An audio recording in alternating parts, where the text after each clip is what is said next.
is there's been a lot of conversation about Caitlin Clark these last couple weeks. She was left off the Olympic team. I think the media isn't doing a fair job to the public. They're gaslighting us into thinking she's getting mistreated by the other players, everything else. It's like, no. You come in as a rookie, you're going to get tested. And people are going to go at her because they want to let her know, look, this ain't college. This ain't Iowa. You with the big girls now. She's going to get shit talked to her. No different than anybody else. But she's drawing eyeballs, and she's doing more for the women's game than any woman at any point in history. Doesn't mean she's the greatest player ever. As of now, she still has – I mean, she's a rookie. She's still got years to play. But the Olympic team is the big debate. Should she have been on it?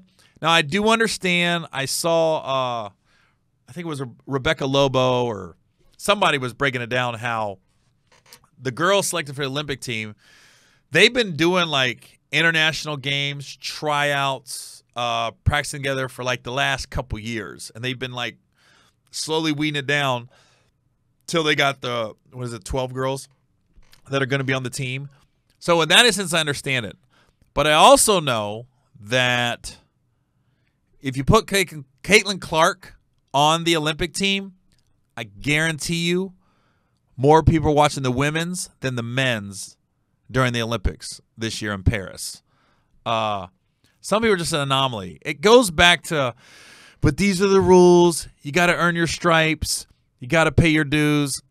That all sounds good, but it reminds me of when Jimmy Johnson was the coach of the Cowboys and he had some rookie fall asleep in team meetings and he cut him. And a reporter said, if Emmitt Smith would have fell asleep, would you have cut him? Jimmy Johnson said, I would have gave Emmitt Smith a pillow if he would have fell asleep. I go, the rules don't apply for everybody. And as much money as she's generating for the WNBA and as many eyeballs, you can go off attendance. Her attendance is through the roof when she goes to the game. I want to see her play. I want to go to a game if Caitlin Clark's playing. It's just some people grab the public's attention, and it's usually the type of players that grabs your attention is like a Steph Curry, a Trae Young. I'm thinking people in college that grabbed your attention because they're small. Listen, with Caitlin Clark, race has a big thing to do with it. Not only is she white, she's white and played at Iowa. That's super, super white. It's kind of like the Tiger Woods effect. Tiger Woods, if he was white, would have been an amazing golf player, would have got all this buzz about him and everything else, but not to the level that he got because he was black, because it's just it's a race thing on some of this. Doesn't mean it's bad, but let's acknowledge that race has something to do with it. With Caitlin Clark, I go, you're seeing her dropping 33-foot threes and carrying a team that probably would have just barely made the NCAA tournament if she wasn't on it. And she got them all the way to the NCAA finals. And don't get it twisted. It was 90% because of her. She made everybody better around her.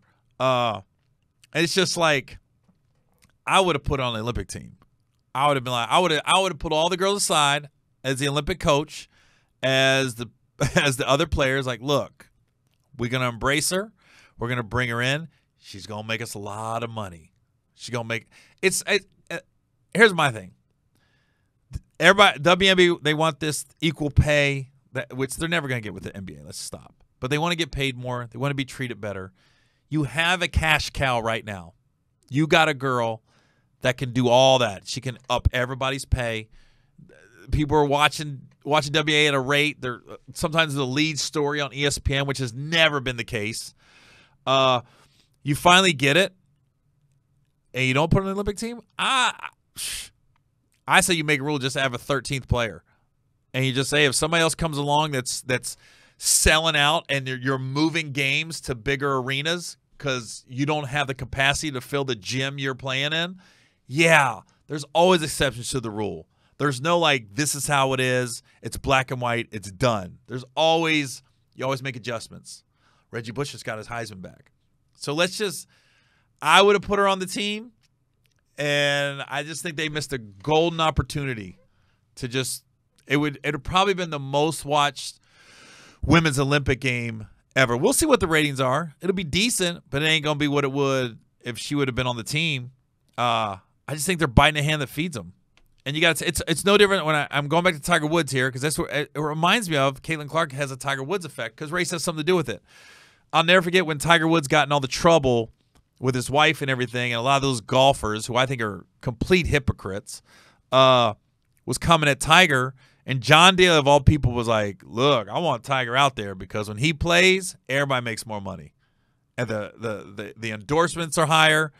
The final payout's higher for first place. He goes, when Tiger's playing, all of us make more money. Right now, Scottie Scheffler in golf is on a run similar to Tiger's in a shorter amount of time. We know about it, but it ain't the lead story. Why? Because he's a white dude. And 98% of golfers are white. So it's just like, we've seen it, a good white golfer. You know what I mean?